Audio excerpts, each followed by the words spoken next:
más peruanos nos conectamos a la señal de Conectados TV. Conéctate tú también. Amigo emprendedor, si quieres llegar a más clientes, te invitamos a sintonizar Retos 21. Cuéntame tu negocio y envíanos un video contándonos tu emprendimiento. Escríbenos al 9563799899 y vende más con nosotros. Retos 21 por Conectados TV.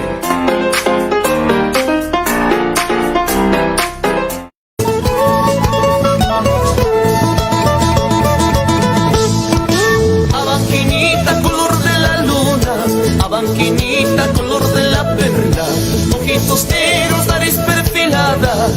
Ahora más peruanos nos conectamos a la señal de Conectados TV. Conéctate tú también. Si tú me quieres.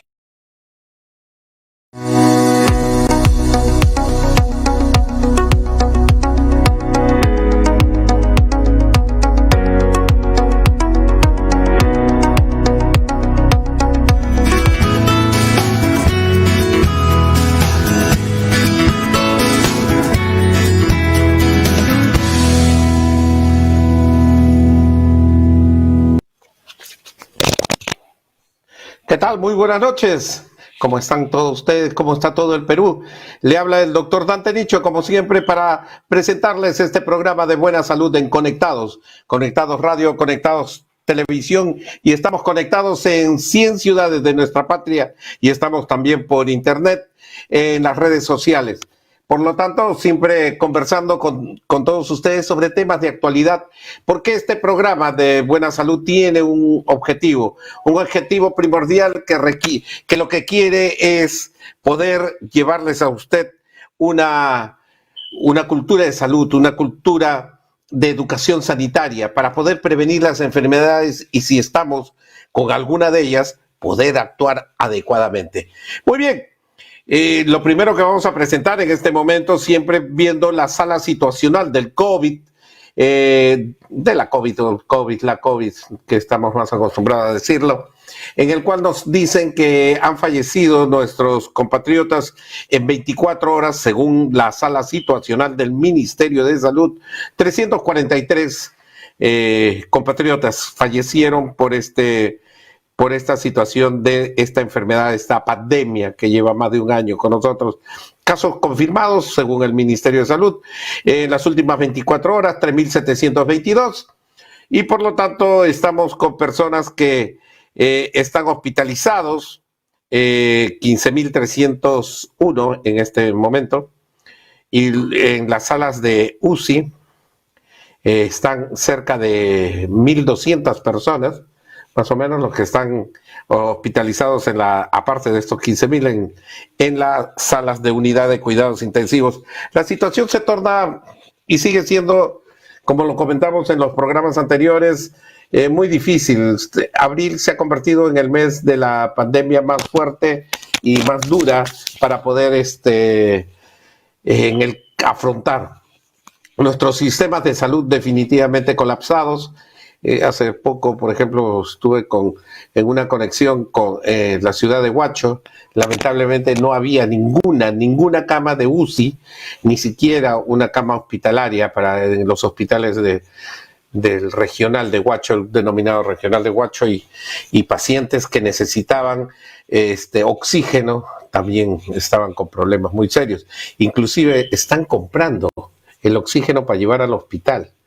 Eso me parece que las cosas se están desbordando, y lo que nos llama mucho la atención es la inacción de nuestras autoridades. Yo no sé si lo que están esperando es que llegue el 28 de julio y decir, bueno, nos fuimos, o están pensando que se está creando un caos tremendamente en nuestro sistema de salud.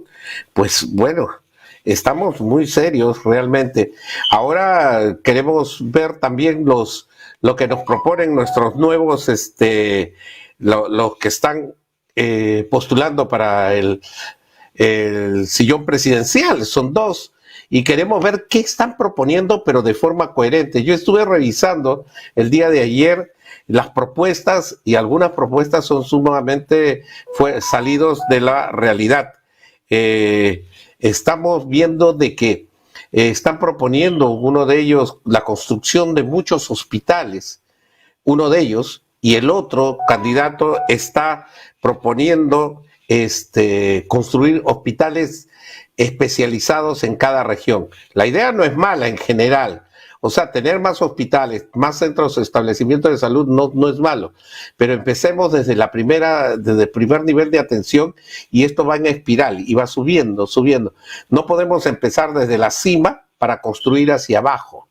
Entonces eso es lo que quiero que se entienda y sí nos gustaría conversar con cada uno de ellos o sus representantes para poder saber cuál es su sentir y cuál es su proyección. Muy bien, ya tenemos a nuestro invitado porque aparte del COVID la gente se enferma y tiene otras enfermedades, tiene otras patologías, otras dolencias. Entonces vamos a conversar con el doctor José Medina. Él es cirujano, él es urólogo, y vamos a hablar sobre los cálculos en las vías urinarias. Muy bien, vamos a conversar sobre los cálculos en las vías urinarias. Doctor José Medina, cirujano y urólogo, que es usted, bienvenido a Buena Salud aquí en Conectados. Gracias, doctor Nicho, por la invitación. Un gusto acompañarlos. Muchas gracias y al contrario, quiero que usted esté conectado con 100 ciudades de nuestro país en los distintos cables. Estamos en Puerto Maldonado, estamos en el norte del país, estamos en el sur, en las ciudades realmente donde está llegando esta señal, los distintos cables y por internet también, para dar esta cultura de salud y una educación sanitaria. Muy bien, doctor José Medina, usted que es urólogo, usted conoce muy bien las vías urinarias y su experiencia también como cirujano nos puede decir de qué estas piedritas existen. La gente llega, por ejemplo, le cuento, ¿no? Cuando uno ha estado en la emergencia, trabajando tantos años, y llegan con un dolor muy intenso, muy fuerte, mayormente varón, el que llega y realmente con un dolor lumbar que es insoportable, y luego en el diagnóstico, luego de los diagnósticos se le habla de que ha tenido piedras en el riñón. Comúnmente cálculos renales, piedritas. ¿Cómo se forman estos cálculos? ¿La gente tiene muchos cálculos en el Perú en el riñón? Porque los vesiculares, que hace una semana también lo conversamos, pero estos son otro tipo de cálculos que quiero que usted nos explique cómo se forman y por qué tenemos cálculos, ¿no? Claro, efectivamente, ¿no? La formación de cálculos son de diferentes composiciones. Los cálculos se pueden componer de calcio, de fosfato, de ácido úrico. Hay otras sustancias que se llaman cistina, estrubita. Entonces, todos estos componentes circulan habitualmente en nuestro organismo y son producto, pues, del metabolismo de todo lo que ingerimos. Ahora, ¿qué sucede? Que en algún determinado momento hay una falla en ese metabolismo y, por lo tanto, el organismo no sabe cómo manejar una de estas sustancias. Por ejemplo, digamos el calcio.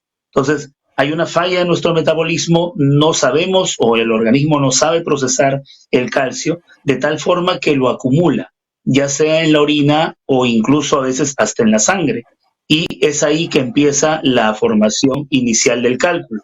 El cálculo inicialmente se forma cristales en la orina y progresivamente hay un proceso que se llama de agregación, que lo que significa es que los cristales se van agregando uno sobre otro, formando una capa circular, ¿no? En la cual va creciendo el cálculo y lógicamente en algún momento puede llegar a obstruir la vía urinaria.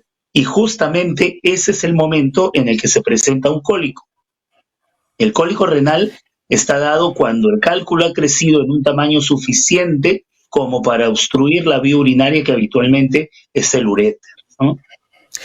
Claro, el riñón va produciendo el líquido que es la orina, y cuando este calculito se convierte en un émbolo o se convierte en algo que obstruye, esto va a producir un gran dolor. Por eso el cólico renal se dice que es uno de los dolores más fuertes, ¿no?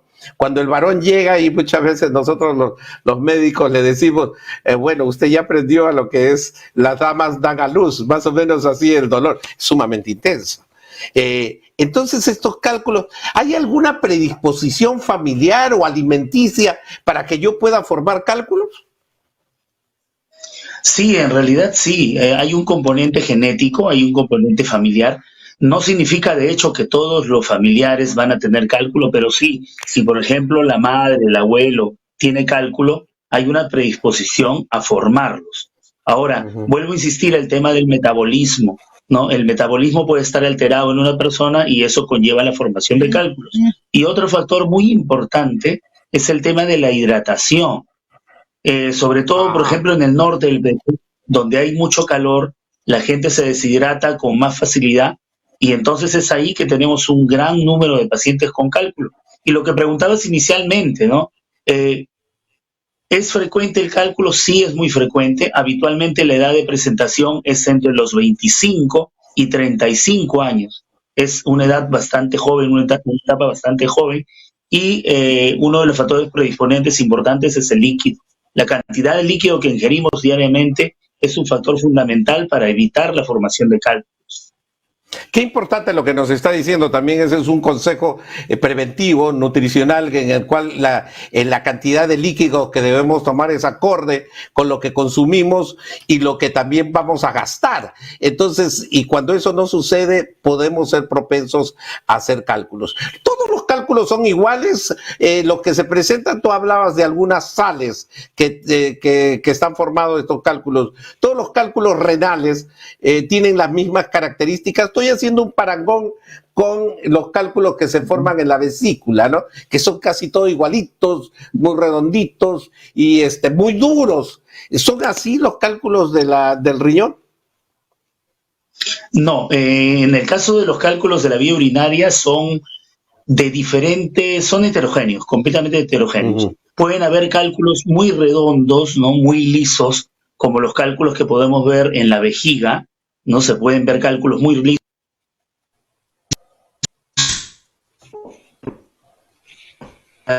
Muy bien, estamos con el doctor José Medina, él es cirujano urólogo.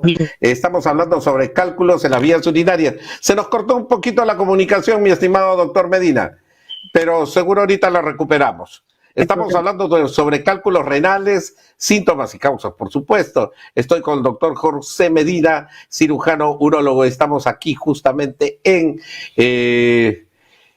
estamos en Conectados Radio, Conectados Televisión, y estamos viéndonos bien, ¿sí? Creo que recuperamos. Vamos a ver con nuestros amigos de producción para ver si recuperamos la señal con el doctor Medina, que estamos muy interesantes. Nos estaba hablando de que las personas que sufren de cálculos renales están un poquito, hay una relación de tipo, una relación de tipo familiar, ¿no?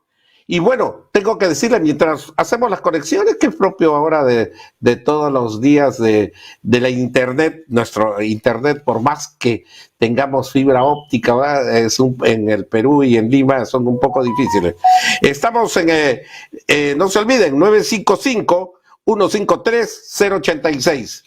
955-153-086. Usted nos puede llamar para preguntarnos sobre los cálculos renales. ¿Usted ha sufrido de cálculos renales? Cuéntenos cómo ha sido ese dolor.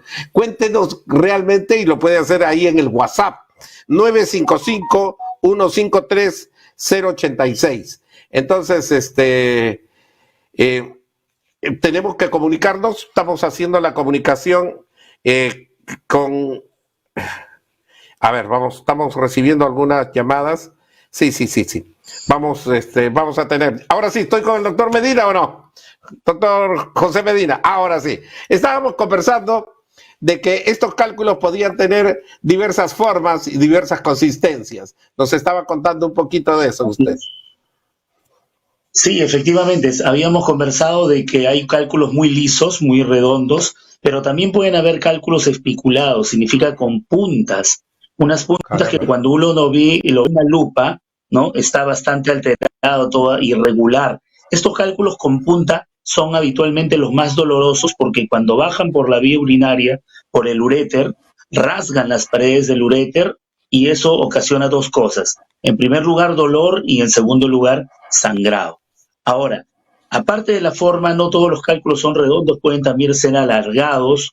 Dependiendo del tiempo que tiene una persona con los cálculos, pueden llegar a medir bastante, a ser bastante grandes, incluso ocupar toda la silueta renal, toda la parte interna del riñón, en cuyo caso se llaman cálculos coraliformes. ¿Por qué se llaman coraliformes? Porque semeja justamente el coral de los arrecifes del mar, ¿no? Entonces, eso es lo que no debemos permitir. La persona no debe llegar a ese extremo de formar estos cálculos coraliformes. Y en cuanto a la consistencia, es muy importante también porque los cálculos son de diversas consistencias. Nosotros las consistencias lo medimos con un examen muy útil que es la tomografía, la cual nos da precisamente las características que nosotros necesitamos para hacer el tratamiento. Y una de ellas es la consistencia. Cuando la consistencia se asemeja al hueso, significa que es bastante duro y es bastante más difícil de romper. Pero hay cálculos como por ejemplo los de ácido úrico, que son unos cálculos que son más friables, más suaves, más blandos, por decirlo de una forma, y lógicamente tienen mayor probabilidad de poderse manejar, ¿no? Correcto. Muy bien, y entonces, si sabemos ya la consistencia, sabemos de qué es el origen y lo que usted nos está diciendo, inclusive de la parte preventiva, de que tenemos que tomar bastante líquidos, ahora viene mi pregunta, ¿cómo hacemos el diagnóstico? El diagnóstico desde la primera etapa hasta saber ya el tipo y la consistencia del cálculo.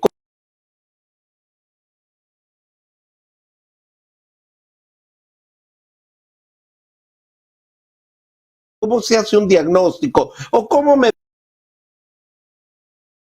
puedo dar cuenta yo que tengo cálculo si es que no he tenido todavía un cólico, pero que se está formando un cálculo por ahí?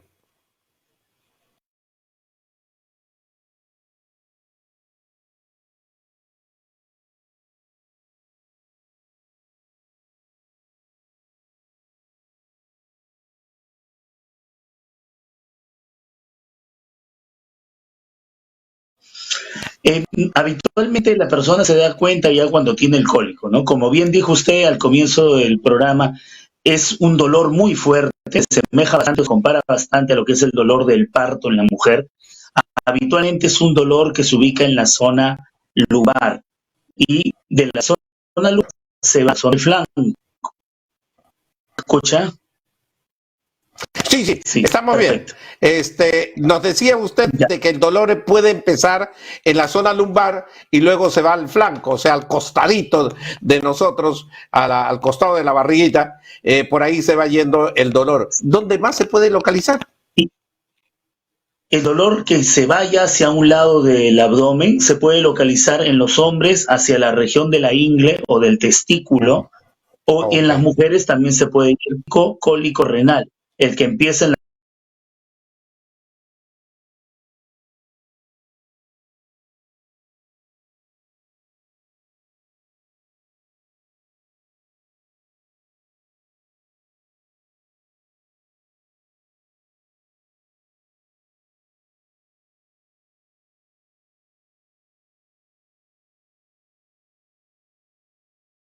el presentar sangre en la orina, ya sea de forma visible o en los exámenes de orina. Y como vamos a la pregunta inicial, ¿cómo lo diagnosticamos? Nosotros hacemos la presunción diagnóstica con los síntomas que tiene el paciente, lo que acabamos de conversar. Pero además de eso nos apoyamos con un examen de orina y con una ecografía renal o renovesical y finalmente una radiografía de abdomen. Esos son los exámenes básicos para determinar si nuestra presunción diagnóstica es correcta.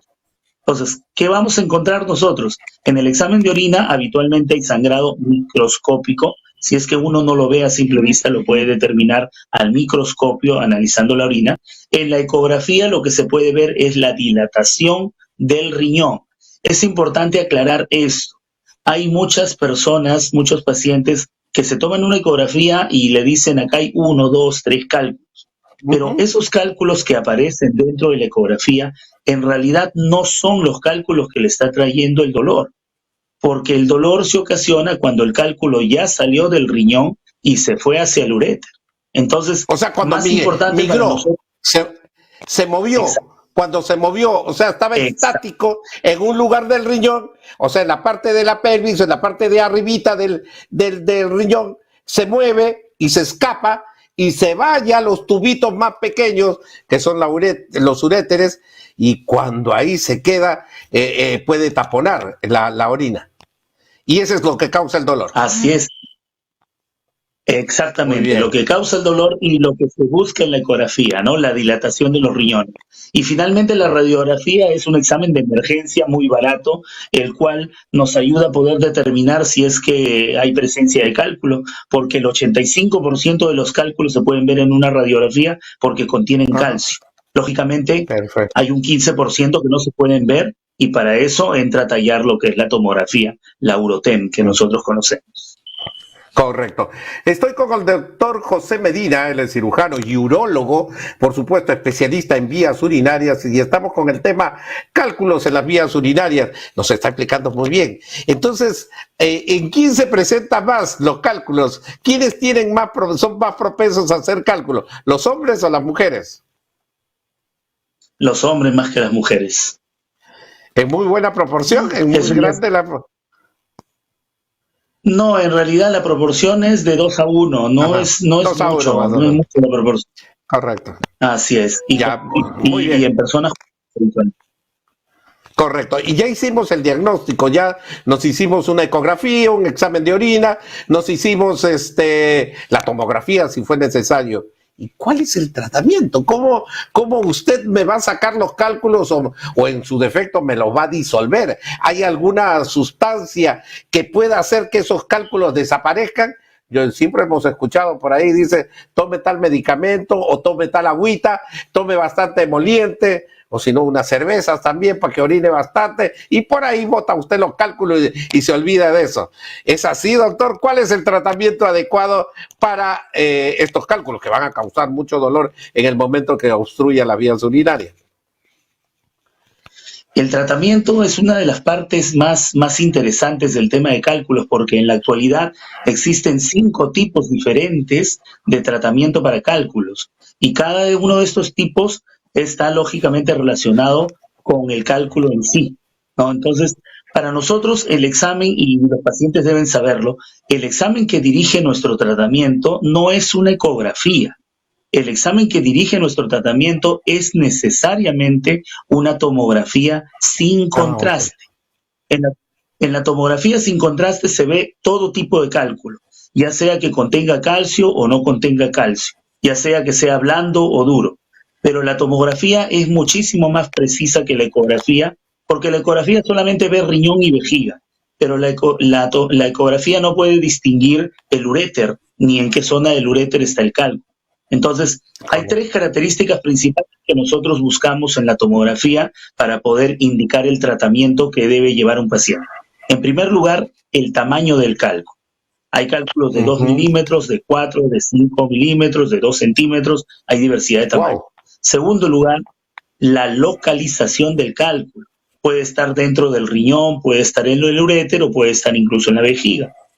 Tercer lugar, la consistencia de ese cálculo. Si es bastante duro o si es suave. Entonces, dependiendo de todas estas características, a grandes rasgos lo que se puede decir es que si un cálculo mide menos de 4 milímetros, habitualmente en cualquier parte de la vía urinaria, ya sea riñón, uréter o vejiga, puede eliminarse con tratamiento médico o incluso de forma espontánea. ¿Qué significa? O sea que puede, si yo me tomo mi puede salir. Puede salir Exacto. el cálculo puede por salir. mi vía urinaria. Exacto. Ya, ok. Lo puedo eliminar. Exacto. ¿Por qué Correcto. puede salir? Porque el grosor del uréter, así es.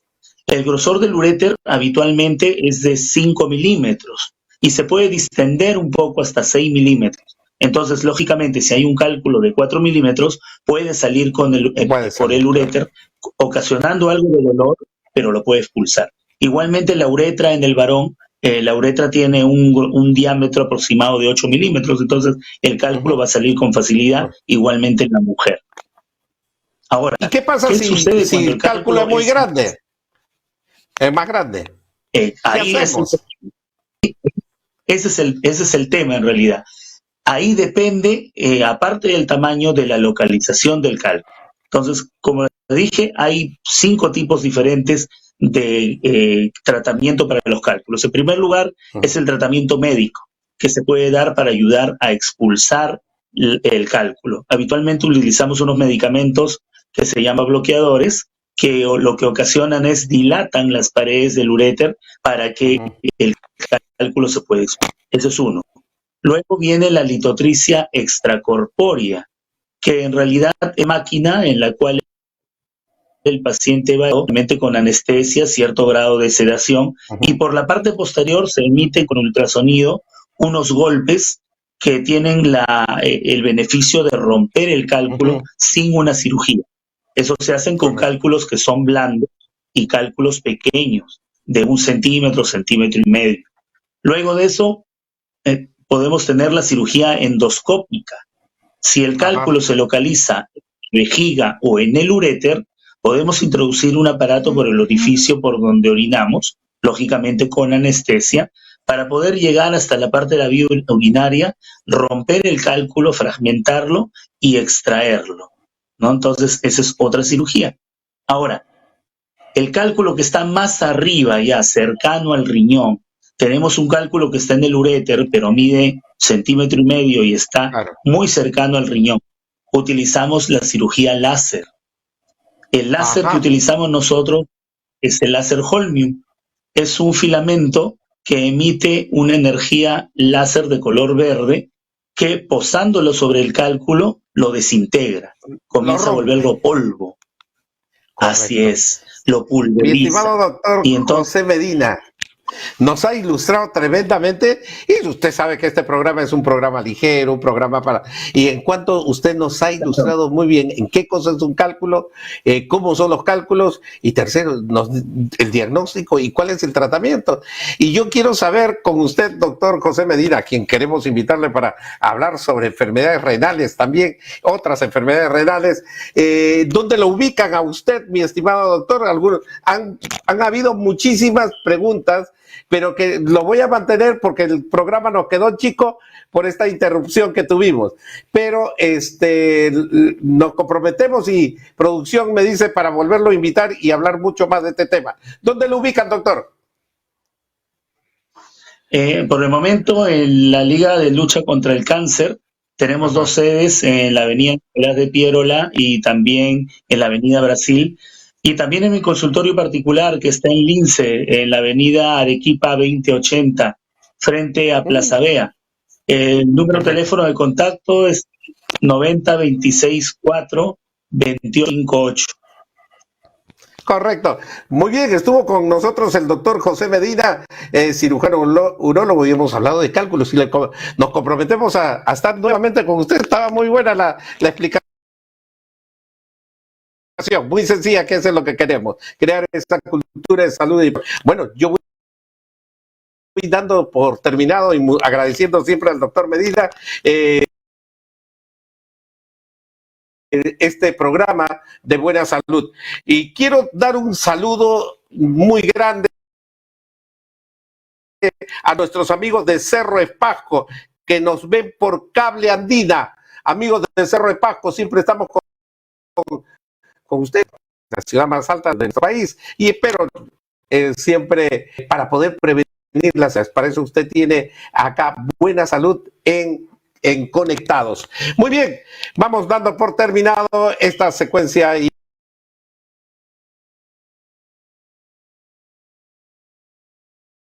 este programa que lo hacemos con todo cariño.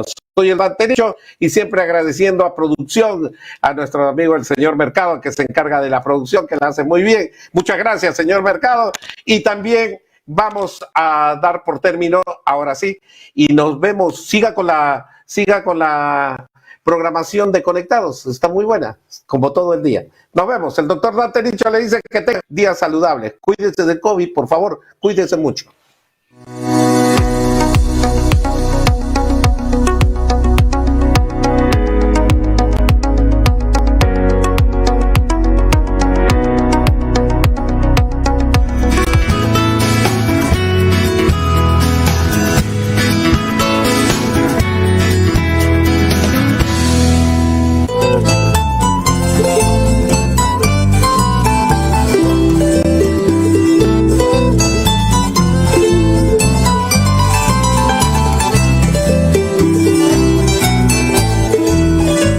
más peruanos nos conectamos a la señal de Conectados TV.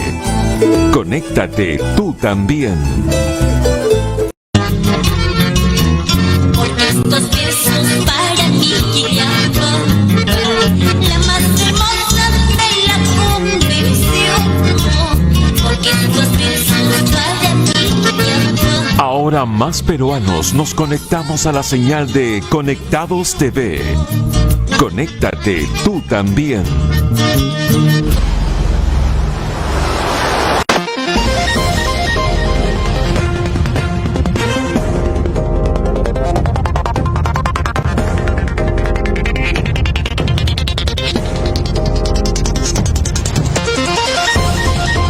Estamos presentando Mesa Central por Radio Conectados.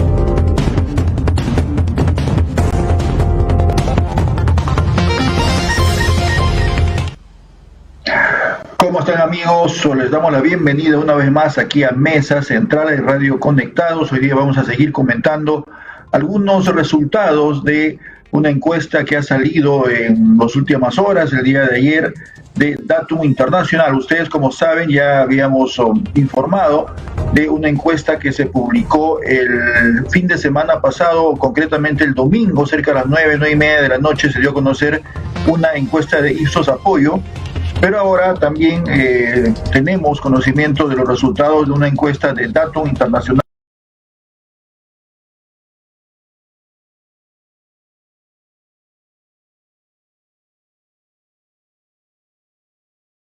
en donde los resultados son parecidos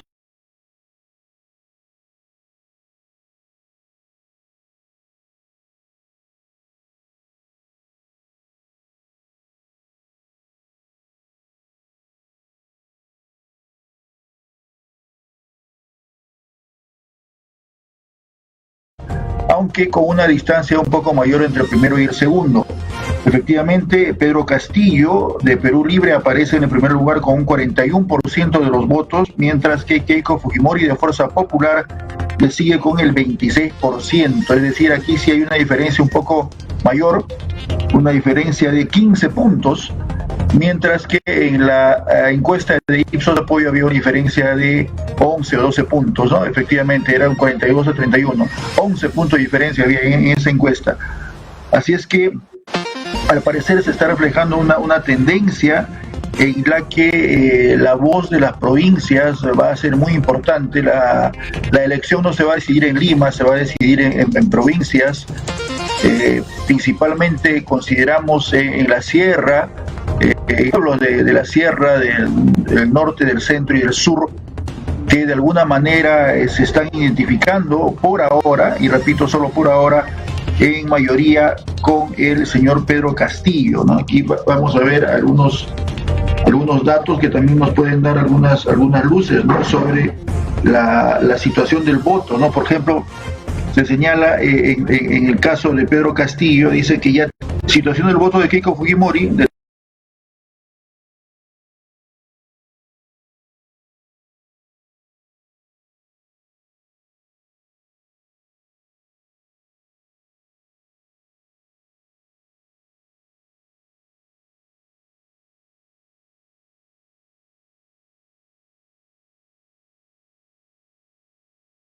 en el escenario actual para el país, ¿no? ¿Qué dicen los planes de gobierno tanto de Perú Libre como de Fuerza Popular?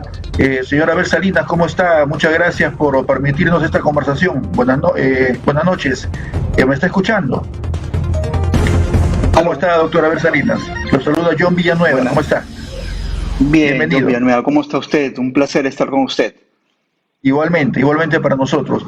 Bueno, ¿usted nos puede dar algunas luces sobre qué señalan los planes de gobierno, qué dicen los planteamientos respecto a la salud, tanto de la candidatura de Pedro Castillo como la de Keiko Fujimori? Porque realmente ese es el problema que en estos momentos más nos debería interesar, más nos debería generar una curiosidad, no conocimiento respecto a qué están planteando, porque más allá de los temas ideológicos, políticos, de esta batalla ideológica que se va a presentar en esta segunda vuelta, creo que la salud, la vida humana es más importante, ¿no? Y necesitamos saber si es que estos partidos están dando alguna esperanza para, en el caso de ser gobierno, solucionar el problema de la pandemia y sobre todo en qué plazos, ¿no? Doctor Salinas, adelante, lo escuchamos. Lamentablemente creo que hemos perdido el contacto con el exministro de Salud, el señor Abel Salinas. A ver, vamos a ver si retomamos este contacto, pero tenemos algunas referencias sobre efectivamente qué dicen los planes de gobierno, ¿no? En el caso, por ejemplo, de la señora Keiko Fujimori, habla de masificar el uso de pruebas moleculares, habla de detectar algunos posibles contagios de manera temprana, rastreando, ¿no?, a los que ya están infectados. Habla también de aislar, obviamente, a los que están ya infectados en sus respectivos domicilios. De alguna manera también trata de impulsar a los gobiernos locales, ¿no?, en la formación de brigadas de vacunación. Adelante, señor Abel Salinas, ¿cómo está? Ahora sí lo tenemos conectado aquí a nuestro programa. Bienvenido. Sí, muchas gracias, buenas noches. Ciertamente lo más preocupante tal vez, y empezaría por el plan del señor Castillo, del candidato Castillo, en donde a la lucha contra la pandemia, que es una de las prioridades y tal vez de lo más urgente que tendremos que enfrentar. Es cierto que él alude que el planteamiento, el programa ha sido hecho antes del inicio de la pandemia, pero aún así en este tiempo me parece que es importante ir precisando. Y esto es fundamental porque los próximos 2 años, por lo menos, la crisis sanitaria, social y económica va a...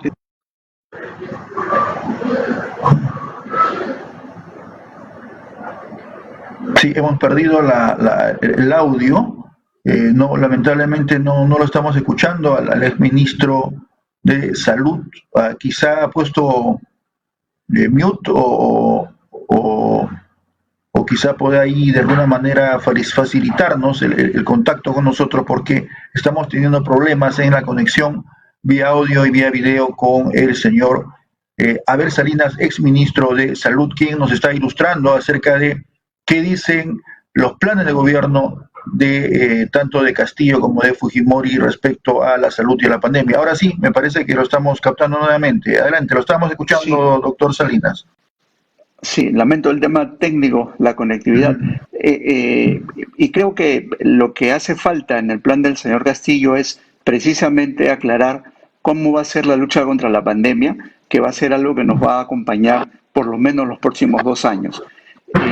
Dentro del plan nos habla de cosas que yo lo tengo que decir con claridad, me preocupan porque más allá de ideologías se trata de ser realista. Habla de incrementar el presupuesto en salud precisamente en el marco de esta crisis al 10% del PBI, lo cual, si bien es cierto, necesitamos más presupuesto para salud, lo que más necesitamos es más salud con el presupuesto que tenemos, lo que significa mejorar la gestión. Entonces, actualmente el presupuesto, doctor Salinas, actualmente es aproximadamente 5%, ¿no? 5.4%, me parece. Actualmente. Así es. Ese es el presupuesto total en salud. Ahí se incluye inclusive el gasto de la seguridad social, el propio presupuesto mucho menor. Entonces, el gasto total llega más o menos a 5.5, pero ahí se incluye el gasto de bolsillo, el gasto de la seguridad social y el gasto público, proveniente del tesoro público. Entonces, hemos tenido incrementos del presupuesto a lo largo de los últimos 15 años, sin lugar a dudas, pero lo que hemos tenido son deficiencias en la gestión. Y probablemente uno de los problemas que tenemos es que no tenemos un verdadero sistema de salud, sino un conglomerado de subsistemas, cada uno en forma individual e independiente, buscando sus propios objetivos y gastando el dinero de acuerdo a sus propios lineamientos. Y me refiero a la seguridad social, al propio Ministerio de Salud, a los gobiernos regionales, locales, privados, sanidades de las Fuerzas Armadas o policiales. Entonces, lo que tenemos que hacer es alinear esos presupuestos, probablemente en el modelo de gestión, que es muy diferente a tener un sistema único. No podemos dar un decreto y decir, mañana ya todos pertenecen a un solo sistema. Eso es inviable. Ojalá tuviéramos una seguridad social universal, es decir, que todos los peruanos pudiéramos acceder a la seguridad social. Pero para eso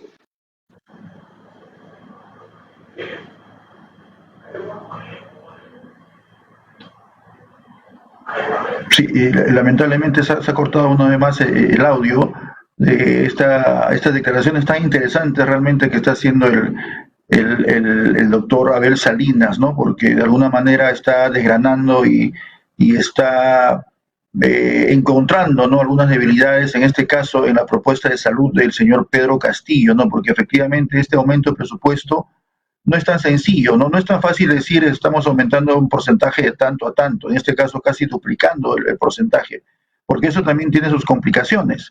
Entonces, no hablamos de cantidades fijas, ¿no? Estos porcentajes no reflejan una cantidad fija, es como el presupuesto de una casa, de una familia. Si es que aumentas el gasto de un lado, disminuyes el gasto de otro rubro. Entonces, ¿de dónde sacas ese dinero que podría faltarte?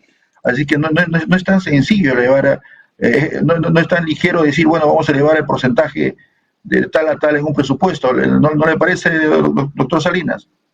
así es, esto no es un tema tan sencillo, y lo que significa es que hay un probable desconocimiento de cómo se maneja el tema económico y cómo se manejan los presupuestos. Entonces, es importante,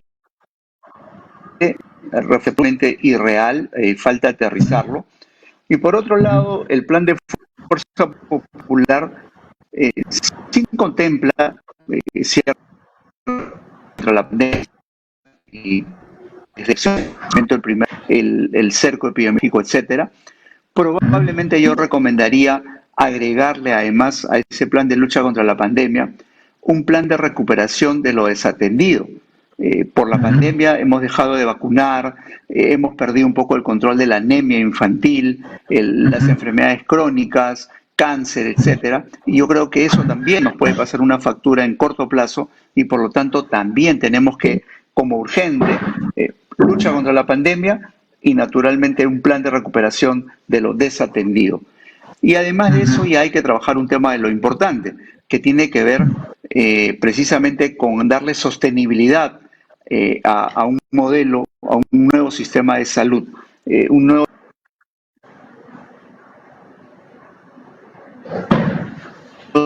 hablar del encuentro, y yo creo que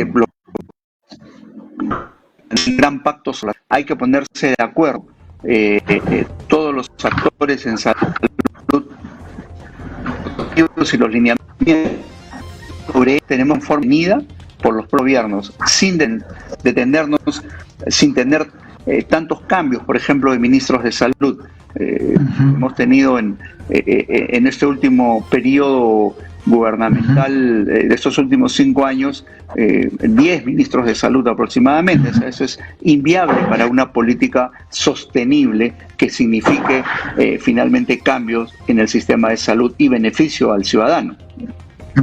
Sí, bueno, de una rápida leída, ¿no?, de los planes de gobierno de ambos candidatos en este tema de salud, yo tengo la impresión que el de Fuerza Popular tiene un poco más nivel de detalle, está un poco más aterrizado. El de Castillo es más genérico, tiene propuestas un poco como elevar el presupuesto, pero no está tan trabajado a nivel más micro. No sé si usted tiene la misma impresión. Absolutamente de acuerdo. El planteamiento del señor Castillo más parece una ideología, muy poco práctica, muy poco aterrizado.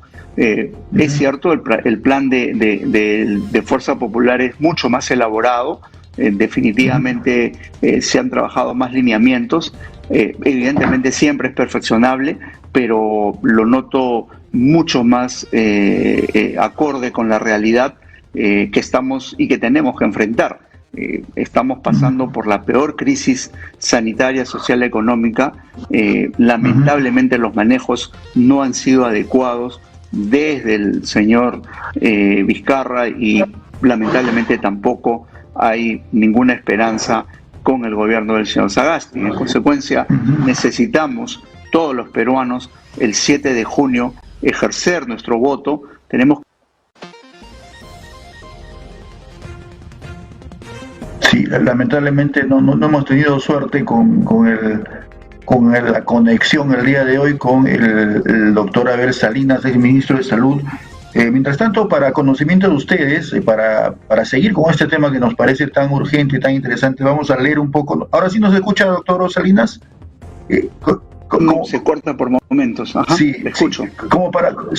Quisiera por favor preguntarle, como para cerrar la entrevista, ¿cómo podríamos involucrar mejor, digamos, a la iniciativa privada en la distribución de la vacuna, más allá de solamente la empresa privada, sino la iniciativa, es decir, las organizaciones, incluso los gobiernos locales? ¿Cómo se podría involucrar mejor para que esta distribución pueda ser más rápida y puede llegar incluso a un nivel territorial más amplio, a nivel de todo el país? ¿Esto está contemplado en los planes de gobierno o lo están tocando de manera muy ligera? Seguramente sí. Hay que hacer un plan mucho más participativo. No tenemos que tener 4 o 5 vacunas disponibles, hay que salir a comprarlas. Tenemos que vacunar a las 3/4 partes de la ciudadanía, pero en un tiempo corto. En 4 o 5 meses deberíamos haber vacunado al 75% de la población. Y eso solo se logra, como usted bien dice, con la participación de todos, los gobiernos regionales, locales, iglesias, sociedad organizada, el sector privado, que puede hacer un despliegue enorme. Hoy por hoy tenemos más importación de oxígeno por cuenta de la empresa privada que por cuenta del propio Estado.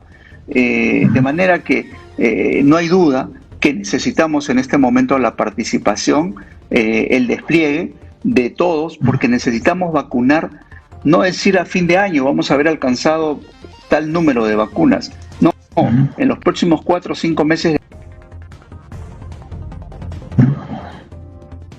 Bien, doctor Salinas, muchas gracias, muy amable por su participación hoy en nuestro programa. Seguramente estaremos conversando en otro momento también, a medida que avance esta campaña, y los temas de salud para nosotros son tan importantes y además para nuestros oyentes, ¿no? Así es que muchas gracias, doctor Salinas, por su participación. Será hasta una próxima oportunidad. Buenas noches. Buenas noches, con mucho gusto. Gracias, muy amable. Bueno, como decía hace un momento, creo que sería bueno, por lo menos para tener una referencia interesante para ustedes, leer un poco los planes de salud, tanto de Keiko como del señor Pedro Castillo, ¿no? En cuanto a Fuerza Popular, ya lo habíamos dicho al inicio, se establece como primera propuesta masificar el uso de pruebas moleculares y antígenas hasta que se llegue a entre 60.000 y 80.000 pruebas por día, ¿no?, que permitan detectar a los infectados antes de que contagien a otras personas, ¿no? Rastrear a las personas con las que el infectado ha mantenido contacto, con el fin de detectarlas de forma temprana. El rastreo se realizará mediante call centers y aplicativos móviles. Aislar a los infectados en sus domicilios, donde recibirán ayuda alimentaria y los medicamentos que resultasen necesarios. Estamos leyendo el plan de gobierno de Fuerza Popular en lo que se refiere a la pandemia, ¿no? Contar con una administración adecuada y paulatina de vacunas cuya eficacia sea como mínimo el 70%. Tener un plan de vacunación en base al uso de brigadas comandadas por los gobiernos locales. Este tema es muy importante y bien interesante, por las municipalidades, bajo la rectoría del Ministerio de Salud, con el apoyo de las Fuerzas Armadas, los gobiernos regionales, empresas privadas y sus gremios, organizaciones de la sociedad civil y las iglesias. Reformar el sistema de salud de modo que esté preparado para una siguiente pandemia. Reforma del sistema de salud. El plan de gobierno de Fuerza Popular contempla para este fin las siguientes acciones de corto plazo. Mejorar la atención a los pacientes, brindándoles citas más rápidas y mejores ambientes. 2. Implementar una red interconectada de centros de atención primaria que permitirá descongestionar los hospitales de media y alta complejidad. 3. Iniciar la construcción y equipamiento de unos 80 o 90 hospitales de baja, media y alta complejidad a nivel nacional. Estos hospitales contarán con plantas de oxígeno. Además, se plantean acciones a mediano y largo plazo. 1. Fortalecer la rectoría del Ministerio de Salud, que le facilite la conducción sectorial, regulación, modulación del financiamiento, garantía de aseguramiento y armonización de la provisión. 2. Mejorar el financiamiento de salud, con el refinanciamiento del pago de deudas de empleadores públicos y privados. 3. mejorar la gestión del gasto, desarrollando las capacidades gerenciales de los funcionarios de salud. En el ámbito de salud, en el plan de Castillo, vamos ahora al plan de Perú Libre, se proponen cambios en materia presupuestal, justo lo que veníamos comentando con el doctor Abel Salinas, exministro de Salud. Se establece este aumento del presupuesto del sector salud y un control de las tarifas cobradas por las clínicas, entre otras medidas. Pero no se especifica qué medidas tomará para afrontar la crisis sanitaria generada por el coronavirus, ni se menciona a este agente infeccioso en alguno de sus apartados. Estos son algunas de las propuestas de salud a continuación de Perú Libre. Primero, incrementar el presupuesto del sector. Pasaría del 5.4% del PBI al 10%, justo lo que mencionábamos, casi al doble, ¿no? Con el fin de garantizar la salud de los sectores más necesitados y excluidos. El dinero provendrá del nuevo reparto de las utilidades entre las transnacionales y el Estado peruano. 2. Instaurar un sistema universal, único, gratuito y de calidad. Según indica, la salud debe reconocerse constitucionalmente como un derecho heredable del pueblo peruano con las características mencionadas. Perú Libre plantea un solo sistema de salud para todos los peruanos, en el cual el Estado subsidia a los más pobres. Este nuevo sistema reunirá los presupuestos de salud y el MINSA. 3. Hospitales especializados en cada región. Todas las regiones por ley deben contar mínimamente con 4 hospitales especializados que cumplan las funciones de asistencia, docencia e investigación. Estos hospitales serían clínico quirúrgico, materno-infantil, neoplásico y de medicina tropical. Posteriormente deben garantizarse además nosocomios especializados como un hospital pediátrico, hospital de medicina física y rehabilitación, hospital de enfermedades oftalmológicas, hospital de enfermedades neurológicas. En Lima, los distritos que sobrepasen el 500.000 de habitantes, como San Juan del Lurigancho, deben contar con la misma prerrogativa. Muy bien, ha sido entonces para el conocimiento de ustedes algunas de las ideas, planteamientos y medidas que tomarían los gobiernos de llegar a hacer el caso, ya sea de Fuerza Popular o de Perú Libre. Pero el día de hoy continuó la campaña. El día de hoy la señora Keiko Fujimori estuvo en Oxapampa, una provincia de Pasco, que es caracterizada más bien por su paisaje hermoso, por una zona cercana a la ceja de selva. Hay que tener en cuenta que Pasco se identifica más por ser una región minera, pero en realidad el territorio más grande no es minero en Pasco, es de Oxapampa, es la provincia más grande de Pasco, y no es minero. Por lo tanto, si bien es cierto históricamente Pasco está identificado con la minería, territorialmente, geográficamente, la provincia más grande de Pasco es Oxapampa, que es más bien una región tropical. Y justamente ahí estuvo hoy Keiko Fujimori y vamos a ver el video de su visita haciendo campaña a Oxapampa. El calor de la selva la puso a sudar. No así, asegura, las últimas encuestas que la ubican bastante abajo de Pedro Castillo. Desde la selva central, Oxapampa, Keiko Fujimori era recibida con algarabía, su primer viaje de campaña para la segunda vuelta. Yo soy una deportista, desde hace muchos años lo practico y sé que cuando uno empieza una carrera, y en este caso es el inicio de la segunda vuelta, y además estoy iniciando en desventaja, lo que hay que hacer es perseverar, es acercarse a la población. Recién estamos empezando, faltan 6 semanas. Así es que yo creo que hay el tiempo suficiente para poder explicar cómo vamos a hacer las cosas. Con banderas naranjas flameando, recibían a la candidata que ha dejado el polo anaranjado por una camiseta de Perú. Los muchachos, antes de ir a Rusia, estaban en un lugar y una situación difícil, pero cuando uno le pone fe, trabaja de la mano, trabaja unido, con perseverancia, con disciplina, las cosas se logran. Y yo creo que acá todos los peruanos le vamos a dar un mensaje, que en el Perú el comunismo no va a entrar. En la zona de Chontabamba, en medio de la frondosa vegetación, Keiko también se reunió con emprendedores de Oxapampa y el jefe de la comunidad nativa, Sachopen. Emprendedores a los que Castillo también habló en una carta al pueblo, dando tranquilidad a la población. Para la candidata fujimorista, algo difícil de creer. El lobo, aunque se viste de cordero, lobo es, ¿no? Y los rojos, ya he dicho, rojos son. Aunque se quieran poner ahora el polo rosado, por favor, ya nadie les cree. Además, ella habló de Vladimir Cerrón, el líder del partido. Él es el ideólogo y la persona persona que toma las decisiones en ese partido, ¿no? Y que está en constante contacto, además con Evo Morales, con Maduro, visitó hace poco Venezuela. No queremos que nuestro país se convierta en un país con pobreza, con división, con lucha de clases, y creo que el mejor ejemplo para explicar eso es finalmente el millón de venezolanos que se encuentran en nuestro país. Y dio un mensaje también a Evo Morales y José Mujica, a quienes dijo que por favor se mantengan fuera de la contienda política de Perú. Muy bien, han sido entonces las declaraciones de Keiko Fujimori y Oxapampa.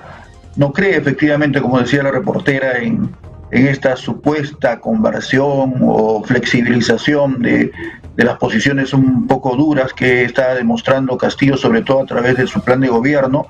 El día de hoy el señor Pedro Castillo brindó unas declaraciones largas y extensas en Radio Exitosa al periodista Nicolás Lúcar, y ahí se pudo explayar también respecto a las diferentes posturas, temores y preocupaciones que genera, ¿no? y que se le preguntaron respecto al comunismo y respecto a estos diferentes temas que están causando cierto, digamos, temor, sobre todo en Lima, pero también en algunos sectores minoritarios de provincias.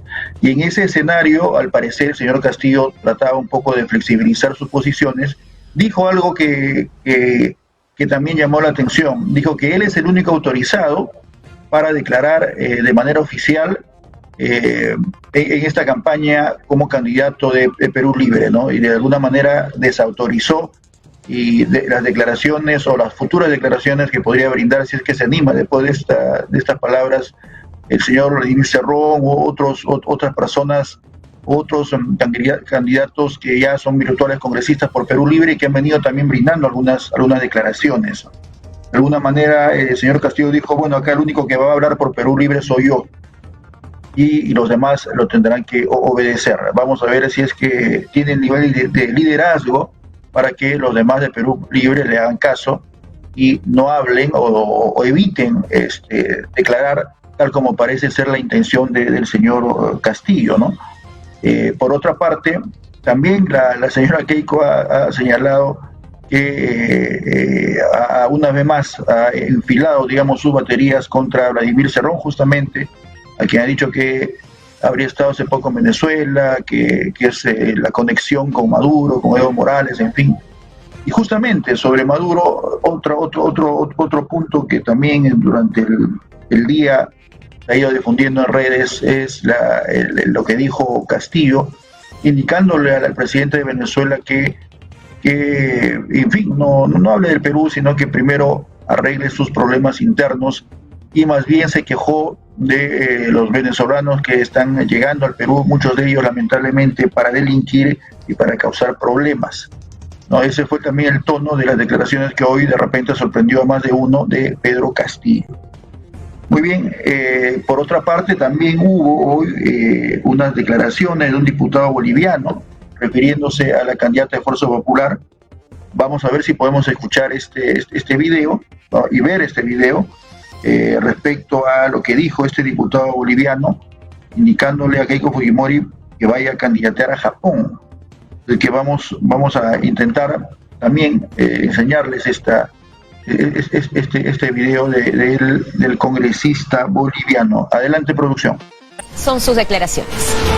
Bueno, primeramente la señora Keiko, no sé a qué país se refiere. Ella no tiene moral. Ella es de Japón. Ella no tiene moral. Ella debería ser candidata de Japón, del país soberano de Japón. ¿Qué hace una candidata extranjera? Intromisión extranjero, candidata por el país del hermano soberano del Perú. Yo creo que ella es la menos indicada para cuestionar. Ella debería ir a presentarse candidata a presidente por Japón y no por Perú. Le decimos al pueblo peruano que abra los ojos. Ya ella fue presidenta de ese país, fue senadora y no hizo nada por el Perú. Sigue la pobreza, la miseria en el Perú. Yo creo que ella es un lobo disfrazado de oveja. Lo que hizo Evo Morales está bien, refiriéndose a temas internos del Perú. ¿Cómo reciben ellos, los vecinos? Es un una opinión, la libertad de expresión a nivel mundial. Cualquier personaje, cualquier persona puede opinar políticamente sobre la coyuntura de cualquier país. Yo creo que el compañero Evo tiene todo el derecho de opinar. Incluso yo y cualquier ciudadano puede opinar sobre las elecciones que vienen en Perú. Está teniendo miedo la señora Yerko porque está en las encuestas, el candidato de la izquierda está en las encuestas arriba. Yo creo que le está temblando la chiquizuela porque una de... Bueno, efectivamente, ¿no? Todos tienen derecho a hablar, pero la verdad que algunos hablan por demás y de todas maneras incomodan, ¿no? A una situación, en una elección en un país vecino respecto al cual la verdad que ellos deberían mantenerse al margen, alejados y respetar las elecciones, los resultados y ya dialogar, en fin, con el nuevo gobierno que se vaya a instaurar. Pero intervenir en una elección interna de esta manera, la verdad, no me parece adecuado, no me parece prudente, no me parece diplomático, me parece más bien algo criticable desde cualquier punto de vista y del país que sea, ¿no? Que fuera. En este caso se trata de 2 personas en Bolivia, pero podrían ser también en otro lugar de Sudamérica o quizá de América, e igualmente no me parecería algo adecuado. Muy bien, estamos ya con el abogado constitucionalista, el señor Carlos Torres Caro, con quien vamos a hablar sobre el tema de Pedro Castillo, ¿no? Respecto a esta anomalía que habría presentado al no declarar que era el gerente, me parece, de una empresa constructora. ¿Cómo está, señor Carlos Torres? Bienvenido aquí a Conectados, Radio Conectados, los saluda John Villanueva, mesa central. ¿Cómo está? ¿Qué tal? ¿Cómo está John Villanueva? ¿Cómo se le va? Sí, efectivamente, estamos en esta situación de...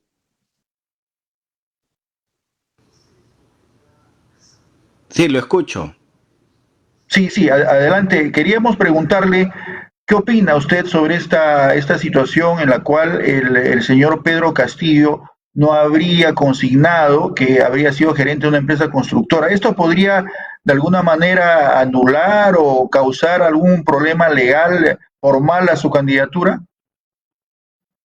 Bueno, el procedimiento electoral tiene, como todo procedimiento, fases en donde se pueden arguir diversos recursos, entre ellos el recurso de la tacha, cuando es hecha esta por cualquier ciudadano. El tiempo en que uno puede interponer tachas después de 3 días, dentro de los 3 días después de la publicación de la lista de candidatos. Si durante esos 3 días no se interpone una tacha, pues sencillamente el tiempo precluyó, se llama en el derecho, es decir, ya pasó la oportunidad. Sin embargo, el Jurado Nacional de Elecciones tiene también otra posibilidad, y es la posibilidad de excluir una candidatura que no cumple con los requisitos, en este caso específico, la omisión manifiesta del candidato de no haber puesto, pues, que tenía algún tipo de propiedad.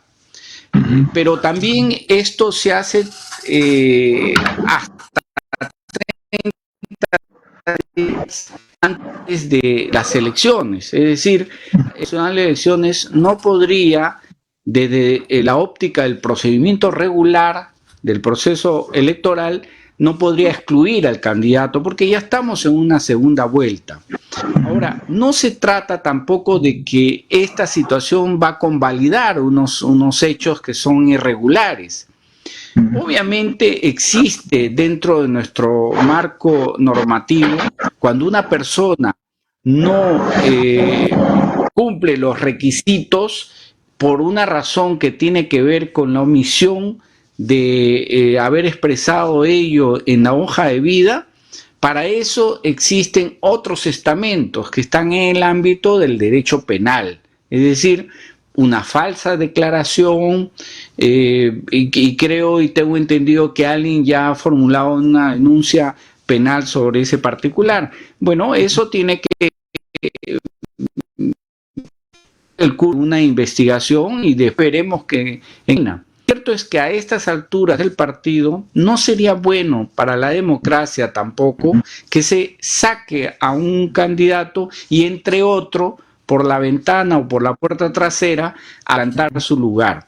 Yo creo que si el señor que quedó tercero, no recuerdo su nombre, Aliaga me parece, tendría a nivel de estadista, debería haber salido y decir yo soy un demócrata y no puedo permitir que esta situación pueda ocurrir, y hubiera demostrado un nivel de estadista, y que es lo que todos los peruanos ansiamos. Ahora, yo creo que a quien si hay que vencer a alguien es en las urnas. En las urnas el pueblo peruano tiene que darse cuenta de que no estamos frente a una situación regular, porque tenemos dos situaciones que no queremos la mayoría de peruanos. Sin embargo, dentro de estas dos situaciones, como ya tenemos una práctica tremenda los peruanos, siempre optamos por el mal menor. Entonces yo creo que corresponderá a los peruanos ver, porque no somos, los ciudadanos peruanos no son tontos, no son sonsos, no los vas a agarrar de las orejas y los vas a llevar a que voten por tal o por cual.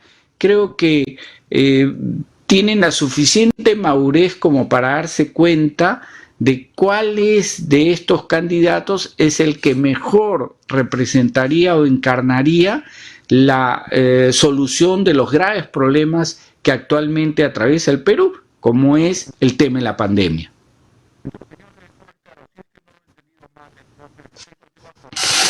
Perdona, no, yo no te escucho.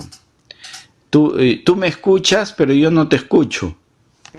Entonces hay un problema de audición. Entonces debo asumir que, seguiré opinando sobre este particular. En el tema del señor Castillo, pues no procede una situación de retirarlo del procedimiento de elección en el que estamos nosotros ya embarcados. Desde el punto de vista jurídico no es válido eso. Sin embargo, la jurisprudencia del Jurado Nacional de Elecciones le permite emitir un tipo de opinión, y creo que el Jurado Nacional de Elecciones lo hará. Pero hay que decir, y esto sí tiene que saber la ciudadanía, que el gran responsable, el gran culpable de que esta situación que actualmente vivimos los peruanos es el Jurado Nacional de Elecciones, porque el Jurado Nacional de Elecciones debió, en primer lugar, haber completado la nómina de los miembros del jurado para evitar el monopolio que actualmente existe en el jurado. Y entonces el jurado debió haber previsto que un señor no cumplía con los requisitos y debió haber previsto su obligación. El no haberlo hecho, una responsabilidad, sí le escucho, es una responsabilidad del jurado el no haber aplicado las normas en el momento que debió haberlas aplicado. Pero en términos formales y legales, el jurado todavía tendría alguna posibilidad de generar ahí una tacha, una censura a esta candidatura, o ya no es posible hacer eso. Es inviable, no podría hacerlo porque realmente ya estamos a puertas de la segunda vuelta. Pudo haberlo hecho hasta 30 días antes. Si lo hiciera, empañaría tremendamente el panorama y sabe Dios, tendríamos hasta protestas en las calles y sería una situación bien lamentable. Yo creo que si hay que vencer a un candidato, hay que vencerlo en las urnas. Es ahí donde la gente tiene que vencer a un candidato. Hay otro tema también, el doctor Carlos Torres, que forma parte del mito, ¿no? Alguna percepción popular, así como esta posibilidad de tacha a última hora, que como usted está señalando muy bien, no sería además democrático, no sería una buena forma, ¿no?, de zanjar una disputa electoral. Así también hay otra creencia, otra percepción, según la cual el voto nulo, el voto en blanco, el voto viciado, si es mayoritario, si es más del 66%, podría también generar una anulación o podría generar un cambio, ¿no?, en la participación final de los candidatos. y esto también no es correcto, ¿no? ¿Usted nos podría explicar, por favor, esta figura? Sí, por supuesto. Por supuesto. Desde el punto de vista teórico es viable, desde el punto de vista teórico, pero desde el punto de vista práctico es inviable, porque conseguir los 2/3.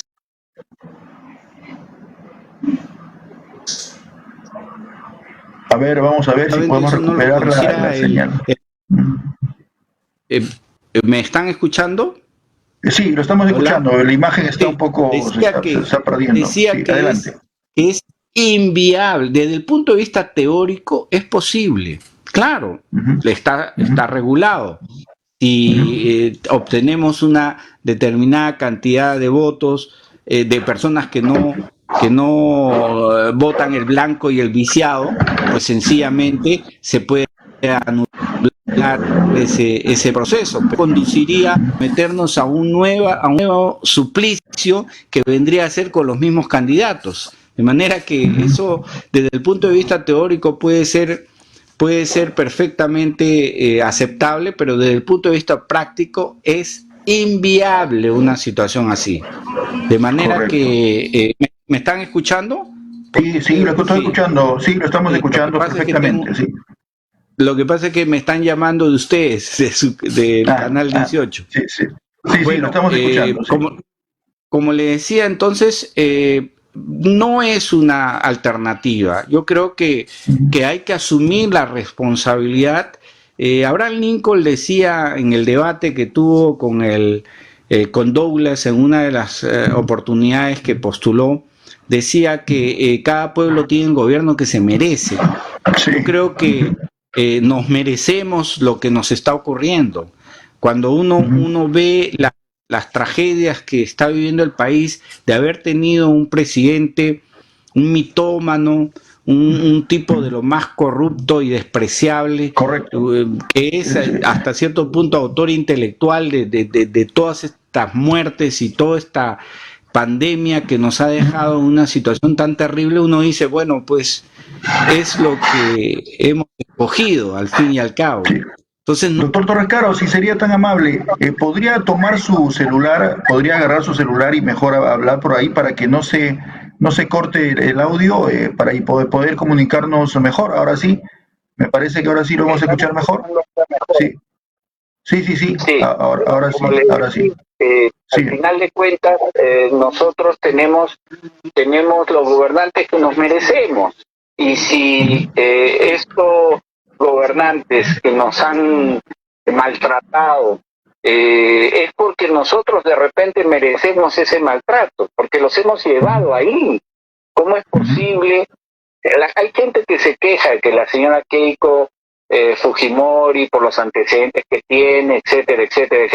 Pero ¿cómo es posible solamente esto puede ocurrir en un país como el Perú, de que una persona que haya sido acusada por un delito tan grave como casi 30 años de pena privativa de libertad esté a punto de ser presidente de la República? ¿Cómo es posible que un señor que tiene vínculos claros con el Movadef y con CONADE, que es la parte, digamos, de fachada del Sendero Luminoso,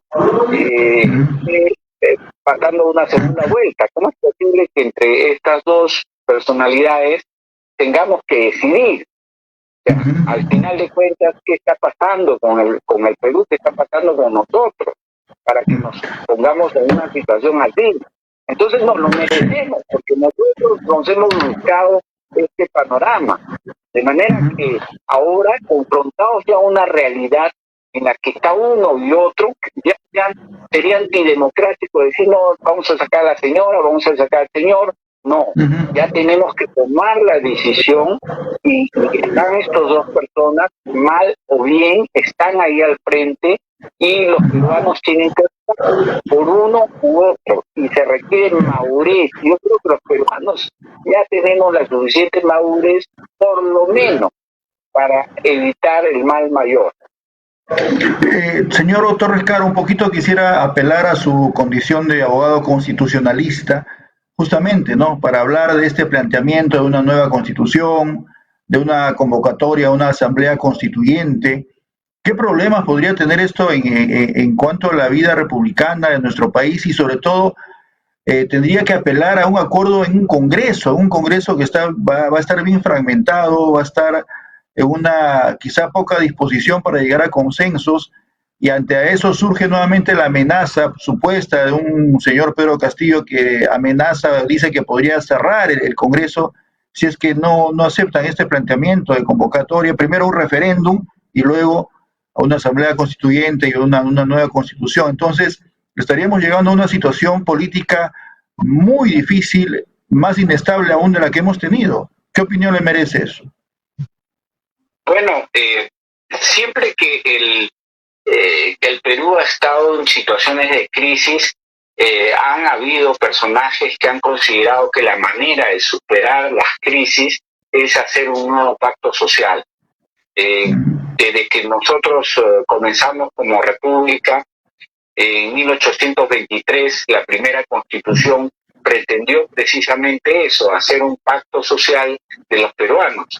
Pero ese pacto social no llegó mucho porque ni siquiera tuvo larga vigencia, ni siquiera una vigencia razonable, porque en 1826 ya teníamos otra constitución, la constitución vitalicia de Bolívar, y en 1828 teníamos otra, en el 34 otra, en el 37 otra, y en el 50, y el 60, y el 66, el 20, el 39, el 79, es decir, cada vez hemos buscado un nuevo pacto social.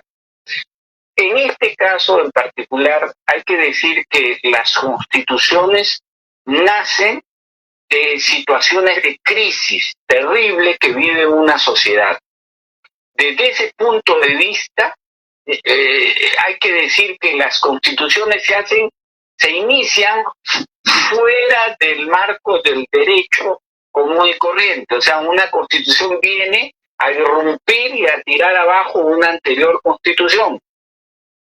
Eso era así en el siglo pasado, por llamarlo así. Hoy en día ya no es viable una situación así porque estamos en un mundo globalizado, un mundo de respeto de derechos de carácter internacional, que hacen que si a alguien se le ocurriera hacer una cosa así, inmediatamente se pondría fuera del contexto del derecho y por ende aislado de la comunidad internacional. Es decir, no tendría ningún respaldo ni un apoyo de la comunidad internacional. Y dicho esto, entonces, al no tener un respaldo de la comunidad internacional, pues tendríamos un gobierno que se caería en pocas horas, así es, sí.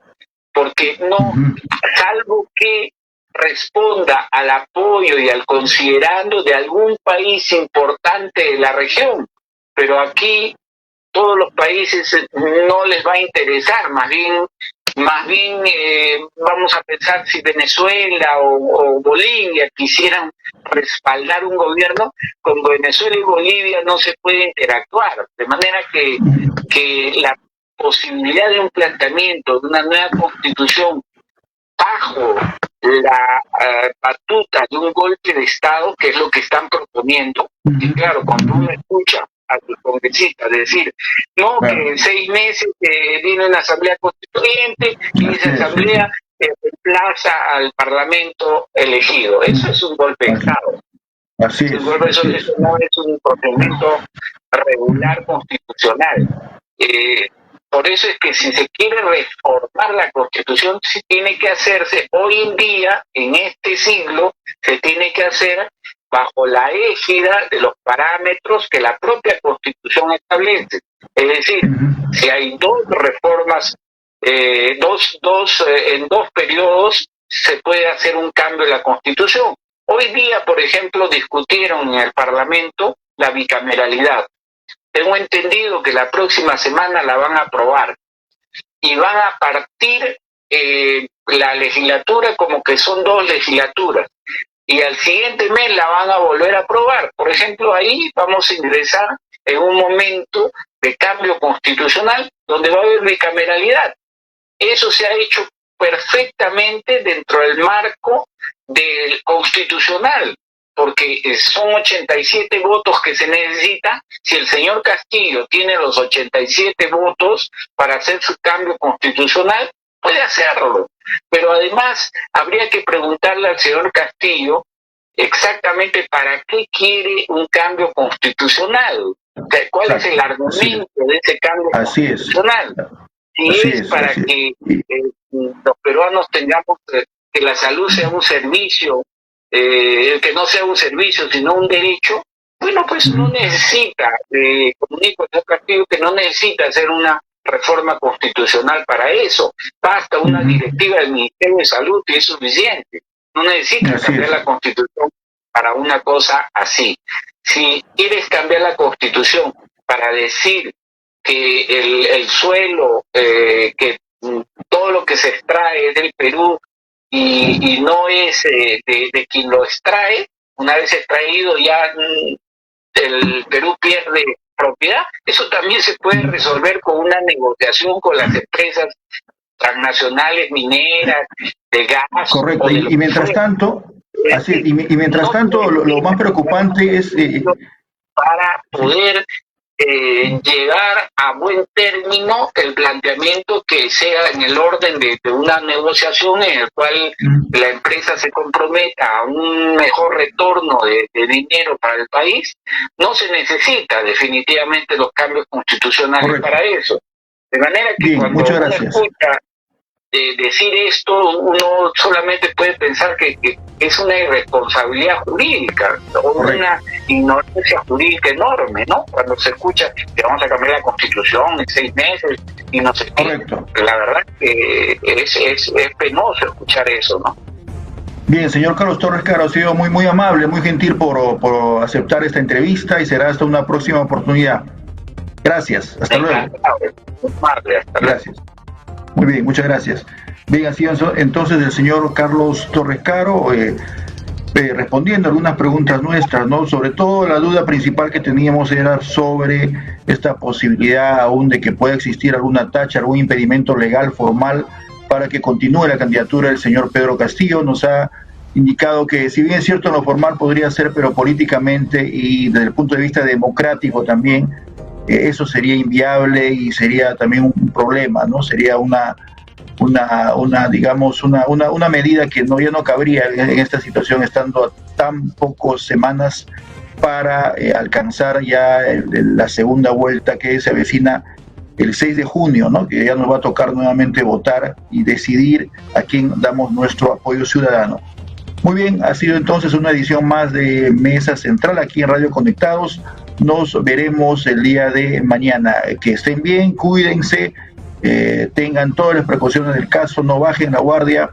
La pandemia está en el pico más alto que se recuerde, en un pico histórico, mucho mayor aún del que teníamos el año pasado. Así es que a extremar las medidas de seguridad, a cuidarnos, a querernos, no solamente a nosotros, sino a nuestra familia, a nuestro prójimo, a nuestros vecinos y a la sociedad. Si nos cuidamos nosotros, estamos cuidando también a nuestro entorno familiar y a nuestro entorno social. Muchas gracias. Hasta luego.